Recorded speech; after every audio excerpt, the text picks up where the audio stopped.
আসসালামু আলাইকুম ওয়ারাহমাতুল্লাহি ওয়াবারাকাতু। স্যার, আমি বিএসসি ফাইনাল ইয়ারের একজন ছাত্র। আমি ভারতের অন্ধ্রপ্রদেশ থেকে এসেছি। আমি একটি হিন্দু পরিবারের সন্তান। আলহামদুলিল্লাহ, আমি সম্প্রতি ইসলাম গ্রহণ করেছি। আমার প্রশ্ন হল, একজন ব্যক্তি কিভাবে জানতে পারবে যে তার ঈমান শক্তিশালী নাকি দুর্বল, এবং আমার ঈমান উন্নত করার জন্য কি কি পদক্ষেপ নেওয়া উচিত? আর যদি কোনো ব্যক্তি জাহান্নামের শাস্তি সম্পর্কে শোনে এবং জানে, কিন্তু তাতে চিন্তিত না হয়ে অন্য বিষয় নিয়ে চিন্তিত থাকে, তাহলে তার অবস্থা কি? এই প্রশ্নটি একজন মুসলিমের তরফ থেকে করা হয়েছে এবং তিনি জানতে চাইছেন যে একজন ব্যক্তি কিভাবে জানতে পারবে যে তার ঈমান শক্তিশালী নাকি দুর্বল, এবং ঈমান উন্নত করার জন্য কি কি পদক্ষেপ নেওয়া উচিত।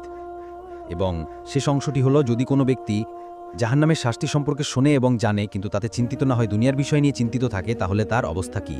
প্রশ্নের প্রথম অংশ সম্পর্কে বলি। একজন কিভাবে জানতে পারবে যে তার ঈমান শক্তিশালী? একজন ব্যক্তি যখন কোরআন এবং সহিহ হাদিসের শিক্ষা অনুসরণ করতে থাকে, সে যত বেশি অনুসরণ করে তত বেশি সে বুঝতে পারে যে তার ঈমান শক্তিশালী হচ্ছে। উদাহরণস্বরূপ, যখন একজন মুসলিম নারী বাইরে যায়, সে জানে যে তার হিজাব পরা উচিত। বাইরের দুনিয়া হয়তো হিজাব করে না, কিন্তু সে হিজাব করছে, সে জানে তার ঈমান শক্তিশালী। আমরা জানি যে মানুষ খারাপ কাজ করে, তারা প্রতারণা করে, কিন্তু আপনি প্রতারণা করেন না। মানুষ মিথ্যা বলে, আপনি মিথ্যা বলেন না। আপনি সৎ, এবং আপনি যত বেশি কোরআন এবং সহিহ হাদিস অনুসরণ করবেন তত বুঝতে পারবেন যে আপনার ঈমান শক্তিশালী। আপনি কিভাবে আপনার ঈমান বৃদ্ধি করবেন? ঈমান বৃদ্ধির অন্যতম সেরা উপায় হলো কোরআনের অনুবাদ পড়া। প্রিয় নবী মুহাম্মদ সাল্লাল্লাহু আলাইহি ওয়াসাল্লামের হাদিসের অনুবাদ পড়ুন, নবীর সিরাত পড়ুন, খোলাফায়ে রাশেদিন এবং সাহাবাদের সিরাত পড়ুন। যখন আপনি তাদের জীবনযাত্রা দেখবেন, আপনি শক্তি পাবেন। আপনি বুঝতে পারবেন যে তারা ঈমানের দিক থেকে কতটা শক্তিশালী ছিলেন এবং আমরা ঈমানের দিক থেকে কতটা দুর্বল।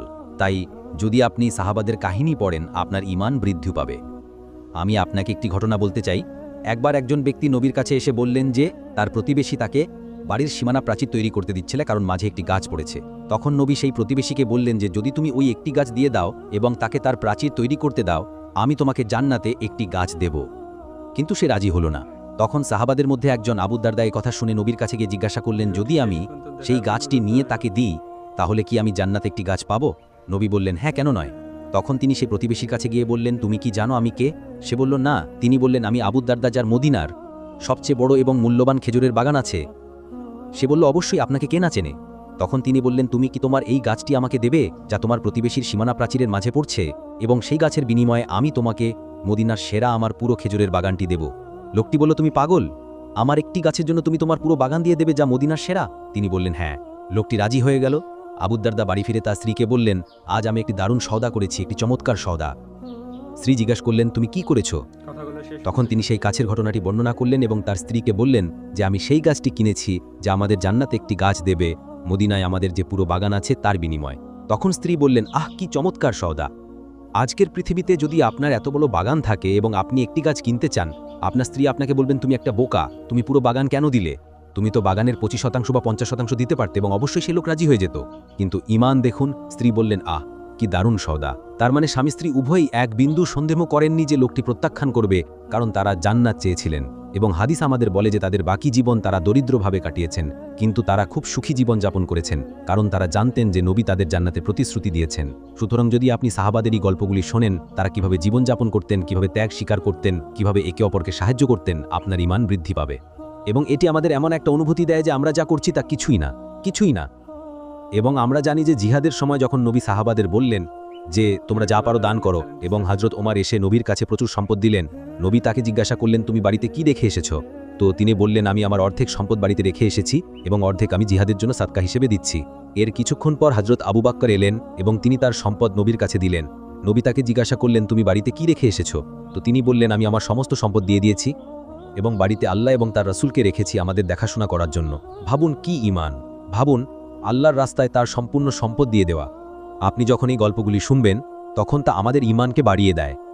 এটি আমাদের এত ছোট অনুভূতি দেয় যে আমরা আল্লাহর রাস্তায় কিছুই দান করতে পারি না, আমরা সাদকাও দিতে পারি না। আপনি যদি সাহাবাদের, খোলাফায়ে রাশেদিনের নবীর জীবনযাত্রা বা সিরাত পড়েন, তাহলে দেখবেন আমরা কিছুই না। সুতরাং যদি আপনি এই গল্পগুলি পড়েন, আপনার ঈমান বৃদ্ধি পাবে। যদি আপনি কোরআনের অনুবাদ পড়েন, আপনার ঈমান বৃদ্ধি পাবে এবং আপনি আল্লাহ সুবহানাহু ওয়া তাআলার নিকটবর্তী হবেন। আপনার ইবাদত বাড়বে, আপনার সালাত বাড়বে, আপনার সাওম বাড়বে, আপনার রোজা, আপনার সাদকা, আপনার যাকাত, এই সমস্ত জিনিসগুলি হলো সংকেত। এবং আপনি কখন বুঝবেন যে আপনার ঈমান বাড়ছে? যখন আপনার মনে শান্তি আসবে। সম্পদ মনের শান্তি কিনতে পারে না। যখন আপনার মনে শান্তি থাকে, তাহলে মাশাআল্লাহ ইনশাআল্লাহ আমরা আল্লাহ এবং তার রাসূলকে অনুসরণ করছি এবং ইনশাআল্লাহ আমরা আল্লাহ ও তার রাসূলের সাথে জান্নাতে উঠব। যেমনটা নবী বলেছেন যে তুমি তাদের সাথেই পুনরুত্থিত হবে যাদের তুমি ভালোবাসো। তখন সাহাবারা খুব খুশি হয়েছিলেন, তারা বলেছিলেন আমরা আমলে হয়তো ভালো নই, যদিও তারা সেরা ছিলেন। আম্বিয়াদের পরে যারা সবচেয়ে ধন্য এবং আল্লাহ সুবহানাহু ওয়া তাআলার সবচেয়ে কাছের তারা হলেন সাহাবারা। সাহাবাদের মধ্যে খুলাফায়ে রাশেদিন এবং খুলাফায়ে রাশেদিনের মধ্যে হযরত আবু বকর রাদিয়াল্লাহু তাআলা আনহু 1 নম্বর, তারপর হযরত ওমর রাদিয়াল্লাহু তাআলা আনহু। আপনি যদি এই গল্পগুলি এবং নবী এবং সাহাবাদের জীবনযাত্রা শোনেন, আপনি বুঝতে পারবেন যে আমরা এয়ার কন্ডিশনে থাকি, আমাদের সব সুবিধে আছে, এবং তবুও আমরা অভিযোগ করি, তবুও আমরা সুন্নাহ অনুসরণ করি না, তবুও আমরা যা করা উচিত তা করি না।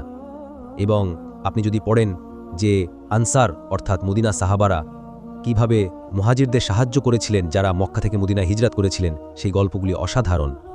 সুতরাং আপনি যত সিরাত পড়বেন নবীর বা সাহাবাদের, আপনার ঈমান বৃদ্ধি পাবে, আপনার আমল বৃদ্ধি পাবে এবং ইনশাআল্লাহ আপনার মনে শান্তিও বৃদ্ধি পাবে।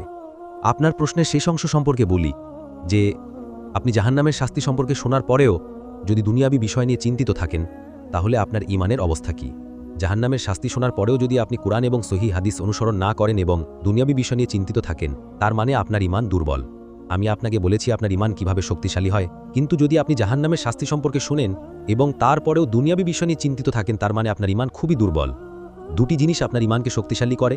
যখন আপনি শাস্তি সম্পর্কে শোনেন তখন আপনি ভয় পান, তাই যখন আপনি পরকালের শাস্তি বা জাহান্নামের ভয় পান তখন বর্তমান জীবনের কষ্টগুলি কিছুই মনে হয় না, সেগুলো তুচ্ছ।